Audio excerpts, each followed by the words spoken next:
What up? Is this Jens Pulver for real? Yeah, what's going on? Holy shit. Little Evil? Yeah. Do you know who Jens Pulver is, Raw Dog? He's a fighter, right? Yeah, but that's all you know about him. Who did he beat? Why are you putting me on the spot? Just say it. I don't know. Do you know? No, you I don't know. I don't know. Why don't you tell him about how you beat the shit out of BJ Penn, Jens Pulver? I did beat BJ Penn back when I was the champion. I just didn't feel like giving up my title just yet, so I beat him. So now do you know who Jens Pulver is, Raw Dog? Now I know who he is. Right. I beat him in ping pong, too. So. You beat him in ping pong. I would have kept that to myself, Jens. Well. Just so everybody knows, Jens Pulver, professional fighter, has been punched and kicked in the head a lot. So from time to time, he is going to brag about victories in ping pong.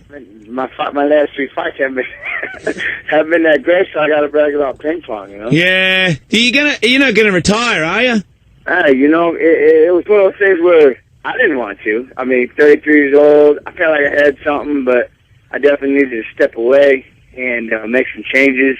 So I thought about it for a little while. You know, I never answered. I could never be that guy. I'm not gonna say, "Oh, I'm retired," and then come back. Yeah. You know, 3 times and stuff like that. So I just kind of laid low. Never really made a decision one way or the other. But I finally have. I'm not retired. Oh, okay. No way. Okay. Do you drink, Jens?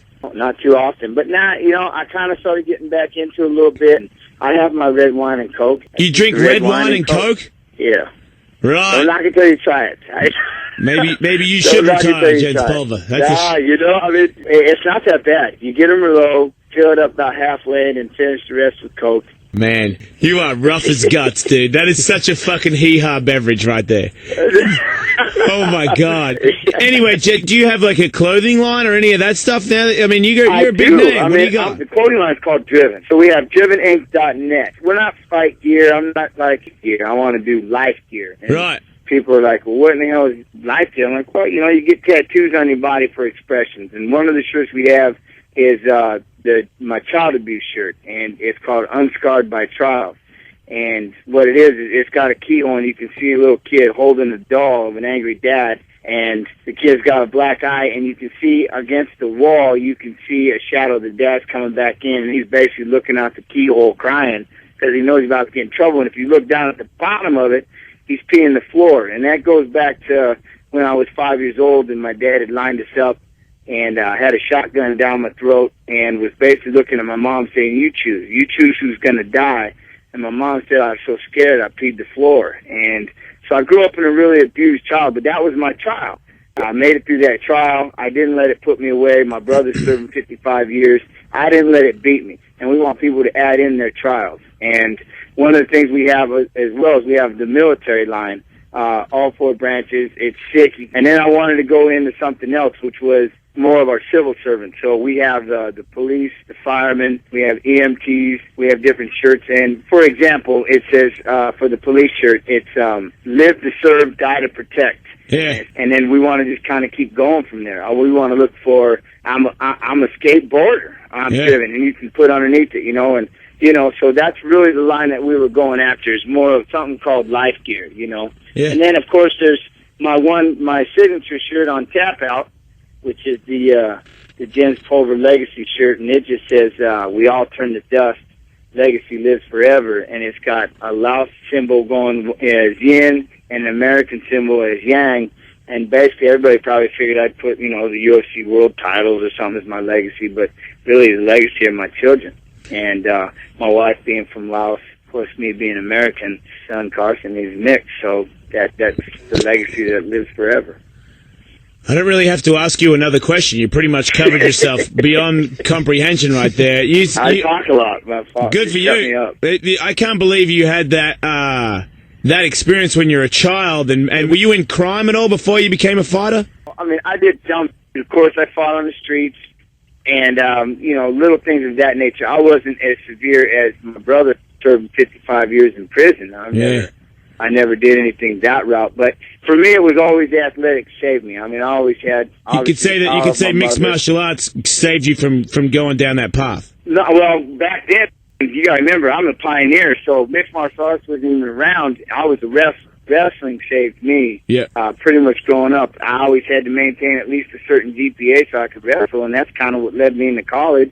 So really, wrestling saved me. I never really spoke to my father. I think 18 was the last time Fair enough. I've ever acknowledged his existence. But, you know, it's just one of those things. It's just one of those trials that, you know, you can let it beat you or you can move on from it. And when MMA came about, that was a great opportunity for me because it was kind of right up my alley and allowed me to keep training. And I think it was just pent-up aggression in the beginning, you know. Oh, I've seen you take some punches and deal with them better than anybody. That, what's his name? Uriah Faber gave you a couple of good ones, and I was like, man. Oh, he gave me some big ones. You didn't go anywhere. You were there the whole time. I got a lot of respect for you, dude. Not only for, you know, what you've done in the MMA world. As you said before, you were there way before any of this shit was cool. But you're an inspiration to people, man. What you've done in your life, what you had to deal with in your childhood, and to turn it around now and to be somebody that, like, could be looked upon as, I think kids could look up to you, and you train hard, you work hard, you've always been you're a great champion, and if you lost gracefully.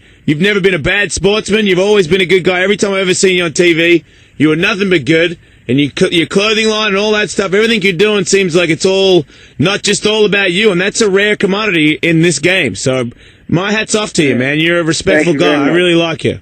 What about a book? I got two. Oh. One I haven't been able to find, and that's James Pulver, you know, One Champion's Rise to the Top. That one's a hard one to find. That was back when we were rookies. But the other one is called Never. You can go to neverthebook.com. Is Never the book, does it have stuff about your childhood and shit? Yeah, it does. It's more about now. It talks about growing up. It talks about my pastor and another guy in the church group who basically have watched me and have met me and known me and kind of seen the way I react and relate. And so it kind of explains where I've been the last 5 years in my life. But Never the book I like a lot because, you know, it's more about finding the religion side of thing. And I spent so much time battling between heaven and hell, so to speak, you know, walking that fine line where at any moment I could have made a dumb turn and could have found myself down the wrong path or, you know, luckily coaches or something like that pulled me and put me the other direction. Yeah, so I feel like Jens Pulver could get a movie deal. Don't you think, Raw Dog?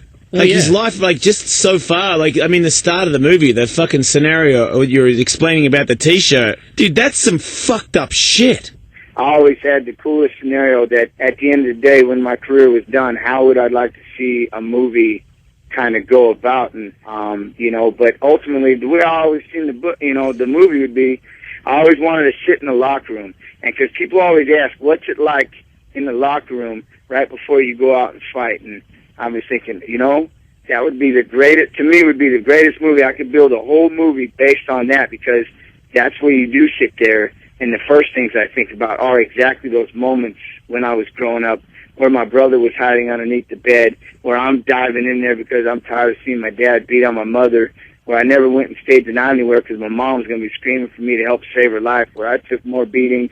I would lie and say I did it just so I would get spanked or beat up rather than my little brother get beat up, you know, and I could sit there and post these images as I'm sitting in the locker room, and then it's one of those moments I go, all right, then it's time to warm up.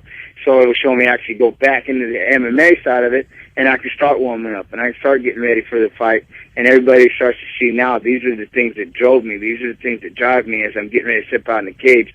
I've kind of lost my way in that aspect, but I always thought that would be a good way of portraying MMA, my life, my name, and, you know, in a movie form. And it basically, you never leave that locker room until it's time, and then it just goes dark. You know, as you get ready to walk out, the crowd's going nuts. And yeah, that's a good idea. Guys should pitch movies to fucking Hollywood. That was a good throw. I'll do it. I don't have any money, or I don't know how to make a movie. Why don't you make the movie? Hey, you know, I got ideas, but I don't know how to do anything. That's probably why I'm like one of the poorest pioneers. All the rest of them make a lot of money. Well, you can't have everything, Chance. Really You're a fucking cool dude, man. I really appreciate you being on the show. It's driven.net. Neverthebook.com and then driveninc.net. Driveninc.net. Yeah. All right, driveninc.net. Let me know what you think. I mean, these shirts they're sick, and we put a lot of time and a lot of effort into them. So you're a good inspiration to the kids, man, and I hope all the best for your next fight. May Cinderella Man be back. All right, but hey, Cinderella Man's coming, I promise you. All right, Jens, thanks for the call. All right, guys, thank you for your time. I appreciate it. Later, mate. Bye. Wow. Guy's got a lot to say. Man, that guy's been through some shit. Fucking hell. That guy make me feel like I'm riding a tricycle to work. I dig his movie idea, though. It was a good idea, huh?